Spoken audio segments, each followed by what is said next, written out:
महाभारत युद्ध के बाद जब एक रात के लिए पुनर्जीवित हुए सारे योद्धा, रुंद गले से भी भीम को लगाकर दुर्योधन ने क्या कहा।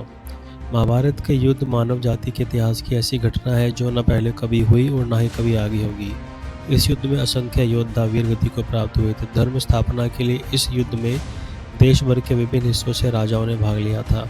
कुरुक्षेत्र के मैदान में 18 दिनों तक चले युद्ध में कौरव सेना का सर्वनाश हो गया था, जबकि पांडवों को भी भारी नुकसान उठाना पड़ा था। विष्णु धर्मोत्तार पुराण के मुताबिक युद्ध समाप्त होने के बाद सभी मृतक योद्धा एक रात के लिए पुनर्जीवित हुए थे। अपने परिजनों की मौत से दुखी थे युधिष्ठिर। युजुनुसार के अनुसार 18 दिनों तक चला महाभारत युद्ध खत्म हो चुका था और कुरुक्षेत्र में चारों ओर मृत योद्धाओं के शरीर बिखरे पड़े थे। युद्ध समाप्त होने के बाद जब युधिष्ठिर राजा बने तो वे अंदर अपने गलिनी से भरे हुए थे। उन्हें इस बात का बेहद दुख था कि अपने परिजनों के वध के बाद उन्हें यह सिंहासन हासिल हुआ है। इस गलिनी के कारण उन्हें अपने पूर्वजों और मरे गए योद्धाओं को आध्यात्मिक शांति देने के लिए एक विशेष तर्पण निर्माण करने के लिए कहा। इस कार्य के लिए उन्होंने पवित्र गंगा तट पर जाकर विधि पूर्वक यज्ञ और तर्पण करना आरंभ किया। इस समय श्रेया और ब्राह्मणों ने उन्हें बताया कि युद्ध में मारे गए सभी योद्धा स्वर्ग या पितृलोक चले गए हैं, लेकिन वे अपने कुटुंबों में अंतिम बार मिलने की इच्छा रखते हैं। युधिष्ठिर और उनके भाइयों ने इस बात को सुनकर कृष्ण से मार्गदर्शन मांगा। कृष्ण ने कहा कि यह संभव है, लेकिन इसके लिए उन्हें गंगा से प्रार्थना करनी होगी। इसके बाद पांडवों ने माँ गंगा की आराधना की।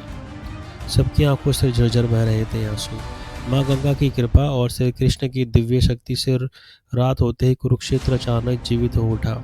युद्ध में मारे गए सभी योद्धाओं को एक रात के लिए पुनर्जीवित होने के लिए भीष्म पितामह, द्रोणाचार्य, कर्ण, दुर्योधन, जयद्रथ, अभिमन्यु, शाल्य, शकुनि और अन्य हजारों योद्धा अपने पुराने स्वरूप में आ गए। उनके शरीर पुनः दिव्य तेज से युक्त हो गया, मानो युद्ध से पहले जैसे थे।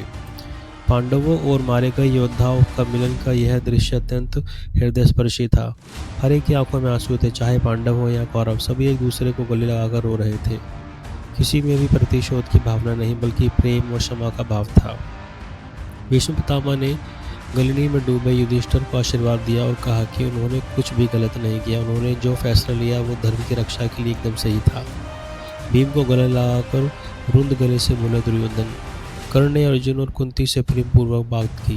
कुंती ने अपने बड़े बेटे कर्ण से माफ़ी मांगी, उसके प्रति अपने मातृ प्रेम को व्यक्त किया। कर्ण ने भी स्नेह दिखाया, कहा कि यह सब नियमति का खेल है। अभिमन्यु ने अपने पिता अर्जुन और सुभद्र से भेंट की, जिससे उन दोनों का मन गदगद हो गया। अपने बेटे को गले लगाकर दोनों खूब देर तक रोते रहे।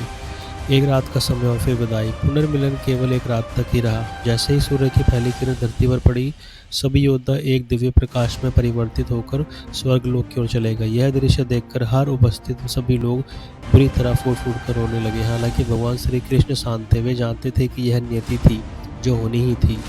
अपने मन पर भारी बोझ पड़े पांडवों ने भगवान श्री कृष्ण के कहने पर अपने पूर्वजों और युद्ध में मारे गए योद्धाओं की आत्मा की शांति के लिए पिंडदान और भव्य किए। लेकिन गलिनी का बोझ सभी पांडवों पर इतना भारी था कि कुछ वर्ष राज करने के बाद ही उनका मन राजपाट से उछट गया और सिंहासन अपने पोते को देकर सभी पांडव पश्चाताप करने के लिए हिमाचल की ओर चल पड़े, जहाँ एक एक करके सबका देहांत हो गया।